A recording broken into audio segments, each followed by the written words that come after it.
In honor of Beatrice Pryor, I'm eating a microwavable hamburger. And it tastes disgusting. I think I prefer being a stiff. Hi guys, my name is Jenny, and today we're gonna talk about the last book in the Divergent series by Veronica Roth. It's called Allegiant. And if you have read the first book, Divergent, and the second book, Insurgent, and you have not read Allegiant, then what are you doing here? This video is gonna be full of spoilers. There's no room for you. Welcome to the spoiler section! Well, let's start with what everybody was thinking after Insurgent. Who the F is Edith Pryor? What is going on here? Now, I did not know what to expect out of Allegiant. It could have gone either way. It could have gone really badly, it could have gone really well, and I actually really liked the ending. It's a very heartbreaking ending. Should we just go to the ending? Triss died. Oh my god, I was crying when that happened. It didn't really shock me though, because I was kind of expecting someone to die. I mean, just look at Veronica Roth. She kills off everybody. And so I wasn't really surprised when Triss died. But now, let's start off with this whole Allegiant versus factionalist. Now, I get the side of the Allegiant, why they would, there's always the people who want to have the old ways back. And then there's the factionalists who've been suppressed for such a long time. Obviously, they want to have their turn on top now. But in the end, it obviously turned into a fight between Evelyn versus Marcus.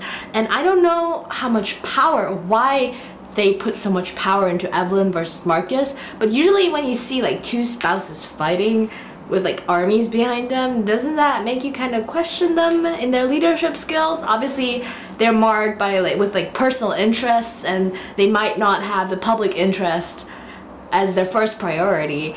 When Johanna and Evelyn made the treaty at the end, can you just say, oh okay, he leaves and I'm fine with it and everybody's fine? Evelyn abandoned the factionalists and they're just fine with it? Those people revolted against the factions. They wouldn't have needed Evelyn to revolt. They were unsatisfied. So I think that I don't really get that. Maybe one of you guys understood what happened there. Please explain it to me, because I'm kind of confused. I was kind of hazy going into that book. I did not know who Kara was. Throughout the first third of the book, I was like, who the F is Kara? Until it got so annoying that I actually Wikipedia'd her. And then I realized, oh my god, she's the erudite girl. She's Will's sister. I totally forgot who Kara was. Let's talk about Four, or Tobias. I think that in this book, in Allegiant, he was Tobias, because there's two sides to this boy. The one side is Four. He's like this really tough leader. He's dauntless. He, is very stern, very brooding, very secretive. And then there's Tobias, this broken boy who's been abused his whole entire life and who's unsure and insecure and is like in love with this girl and doesn't really know what to do. And in this book, it was so weird to read this, but at the same time was so natural, because the characters, they developed over Insurgent, they developed during Divergent, and they came to this point. Like Triss, by the end, like in Allegiant, she didn't know which choices she was gonna make. That was obviously one of her biggest struggles. That's also what Tobias said he loved about her, which I thought was really cute. Side note. But she knew who she was, she knew what she was capable of, she knew what she wanted. And Tobias, on the other hand, who seemed, so sure and Divergent, and then he seemed kind of vulnerable in Insurgent, he was so insecure with the whole entire being genetically damaged and everything, and with him making mistakes, with Triss being the one having to forgive him.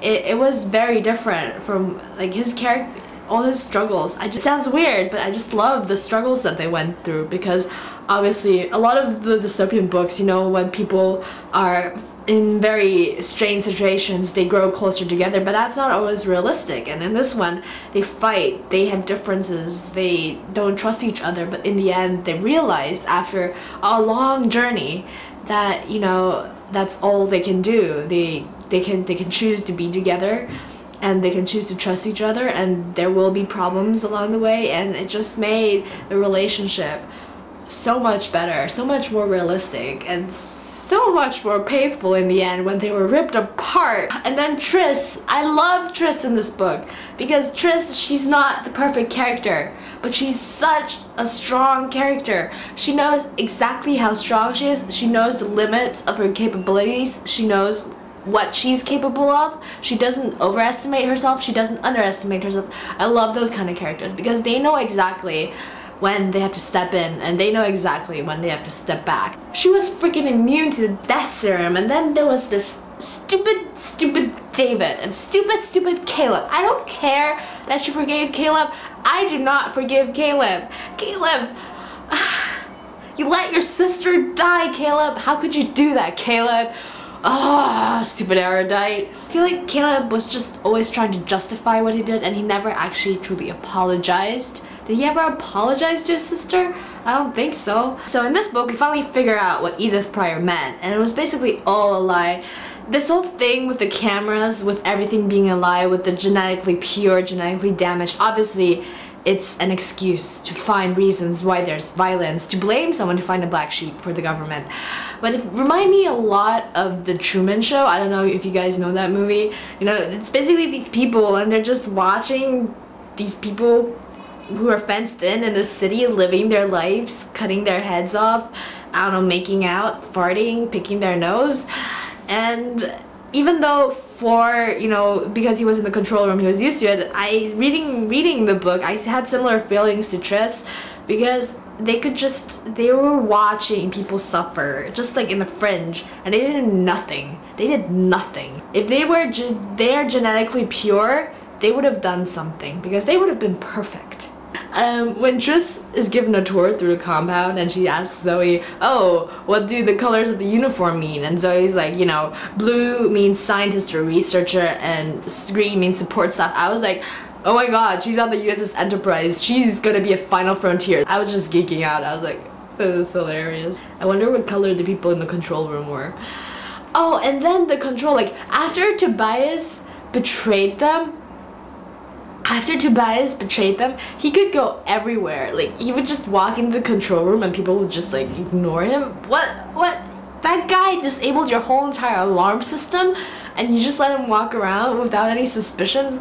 I don't know, it just felt so weird. And then, like, there are these kids, they just come here from the city and suddenly you just trust them with everything and give them jobs. In their eyes, most of them aren't even genetically pure. I mean, what did Peter do all day? Did he just, like, sit around and kill babies or something? Sometimes I feel like the people here from Chicago, the people here who joined the compound, they are smart. They can organize some stuff. A lot of them are dauntless. They're really badass. I feel like the people in this book are just taking turns and being stupid. First, they just ignore what Nita and all the other GPs do, and then suddenly it comes as a surprise when they get attacked. And then the other people, after an attack, they think they can just keep on doing what they do and just meet in the open and just, there's like no secrecy to it at all. And then they can just do whatever they wanna and everything's gonna go fine, nobody's gonna notice. Yeah, right, that's gonna happen. Tobias's logic by erasing one of his parents' memories does not make any sense, you know? Just because one of your parents lost its memories doesn't mean that the other parent is gonna back down. Actually, the other parent will just probably hit harder because, you know, hey, my wife lost her memory, let's just, you know, destroy all the factionalists. Or, hey, my husband lost all his memories, let's just destroy all the Allegiant. I don't know, but that boy has some seriously flawed thinking going on. First of all, you joined a girl who's obviously lying to you. I mean, come on, I don't understand what happened to him. He was so smart and so perceptive in the first book. What happened to him? Like, was he just, I feel like his fear totally blinded him towards everything. And then, you think you can just get away by erasing your parents' memories? What? You killed Uriah, man. You killed Uriah. Coming full circle, let's discuss what I think I've learned through this book. It's just that humanity never changes. It doesn't matter whether we're genetically altered or not, we'll always be the way that we are. And it's obvious through the fact that the government uses the genetically damaged as an excuse to fight wars. to hide what they wanted to hide the ugly history. History is written by the winners. That's what my history teacher told me, and it's absolutely true. So I think this series was really awesome. I really liked it. It was always action-packed. Obviously this book didn't have a lot of action going on, not as much as in Divergent and Insurgent, but it had a lot of reflection and self-discovery going on, which I enjoy as well, because I really like plot-driven books, but I think character-driven books are just absolutely brilliant. So this is my review on Allegiant. I hope you enjoyed it, and I think that Veronica Roth did a brilliant job.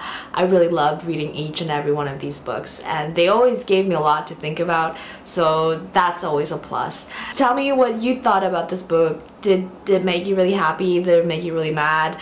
Did you like the ending? Do you think, what about the series in general? And please help me resolve my memory serum problems, because I'm just confused about that part. Like, really confused. And yeah, I guess that's it. Well, thanks for watching, and see you next time. Bye bye. Mwah.